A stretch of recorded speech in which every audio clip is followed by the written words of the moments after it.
So my phone died in the middle of Bible class, so I'm going to pick up right where we left off. We're looking at the reactions to Jesus' claims, both the negative ones and the positive ones. So we were in the middle of it. We were looking at Mark 14, at Jesus' crucifixion. And so I wanted to read the reaction we hear, especially from the chief priest here. So starting at verse 60, right here. And the high priest stood up in the midst and asked Jesus, "Have you no answer to make? What is it that these men testify against you?" But he remained silent and made no answer. Again the high priest asked him, "Are you the Christ, the Son of the Blessed?" And Jesus said, "I am.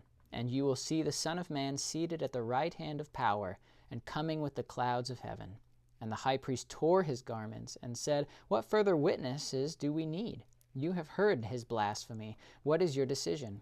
And they all condemned him as deserving death. So right in this, we see that, first of all, we get him using the divine name. Right? Again, that I am is not just saying, yep, that's me, the Christ. It's I am, Yahweh, ego eimi. Right? This is the divine name that Jesus is using. And so this is why the high priest tears his garment out of extreme sorrow at this blasphemy and says, "You've heard his blasphemy. What should we do with him?" And everybody says we should kill him, right? Crucify him. And so that negative reaction shows that they understood what Jesus was claiming and they saw that it was blasphemy.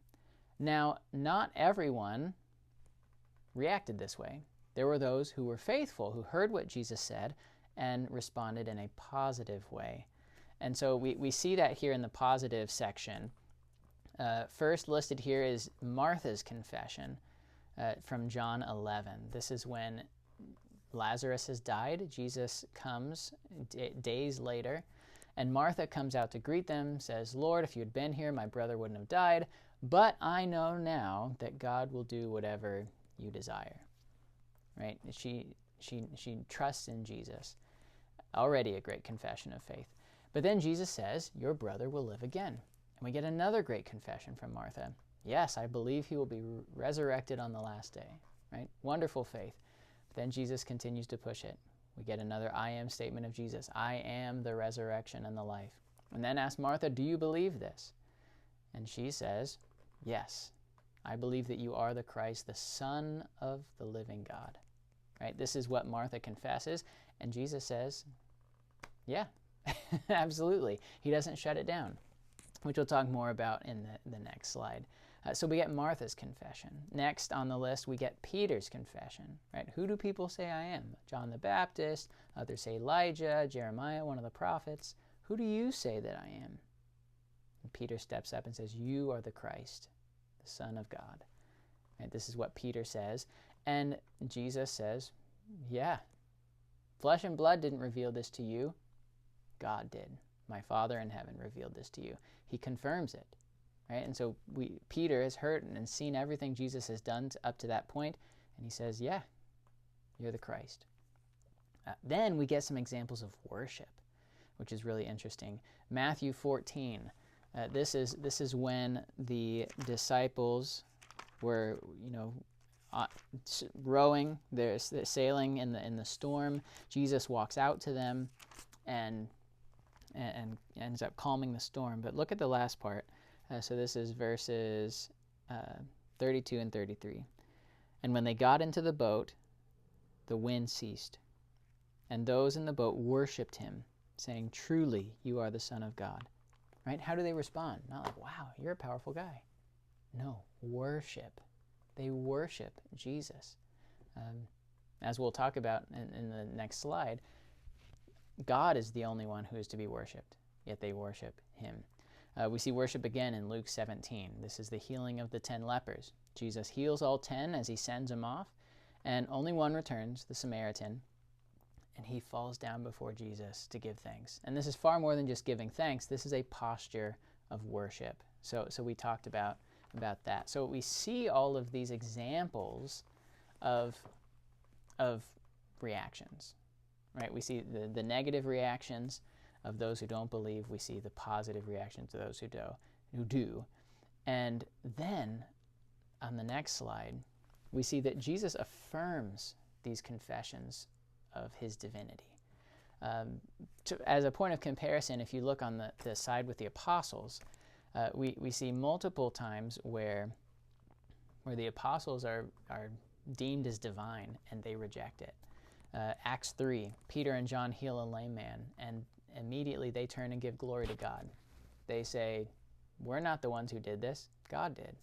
Acts chapter 10, Cornelius comes and begins to worship Peter, and Peter says, don't worship me, I'm just a man. Worship God. Acts 14, Paul and Barnabas perform miraculous healing, and the crowd, the Greeks, begin to worship them like they're Greek gods, like Paul is Zeus, like Barnabas is Hermes. And they, once they find out, they say, stop this. I'm not God. We are not God. Worship the true God. And so we see all these evidences of Jesus' followers saying, no, don't worship me. And the reason, as you can see there on the list with Jesus, is that this quote from the Old Testament that Jesus quotes in Matthew 4 when he's battling the devil, right, in the wilderness, the temptation time there. He tells the devil, when the devil has told him, worship me and I will give you all the kingdoms of the world. And Jesus says, worship the Lord your God, and him only shall you serve. Right? So Jesus understands that only God is worthy of worship. Yet you've already heard the times when he's been worshipped and he hasn't shut it down, not like the apostles did. In fact, another great example of this is after his resurrection, Matthew 28. The women have gone to the tomb. They've heard the message. They are heading out, and Jesus appears. And so verse 9 and following. And behold, Jesus met them and said, greetings. And they came up and took hold of his feet and worshipped him. Then Jesus said to them, do not be afraid. Go and tell my brothers to go to Galilee, and there they will see me. Right? Jesus could have shut that down. Don't worship me. Worship God. I'm just back from the dead. It's, a great miracle of God. But he doesn't. He doesn't shut it down. He says, don't be afraid. Right? He embraces the worship. Another example of this is John chapter 20.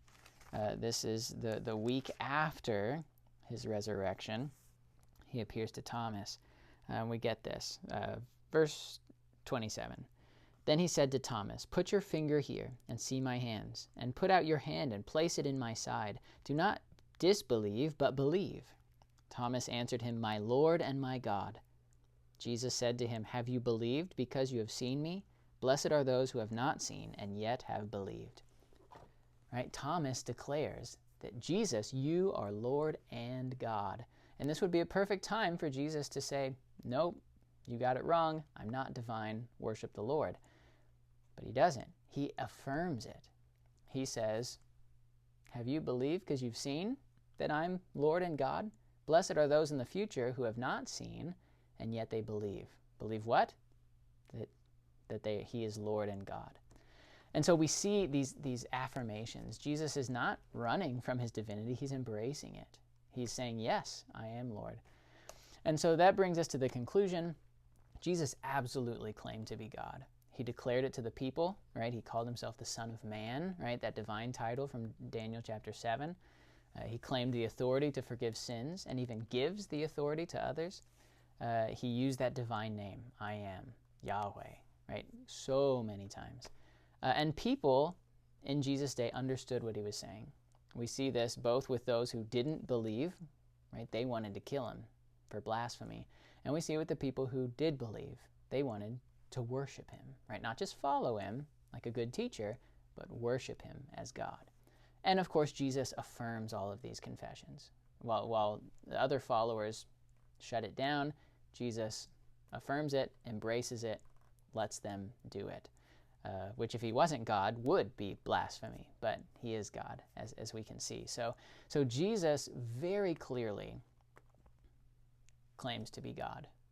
And so that's what we see in the scripture. So the claim is that he never said it is really just not a good claim.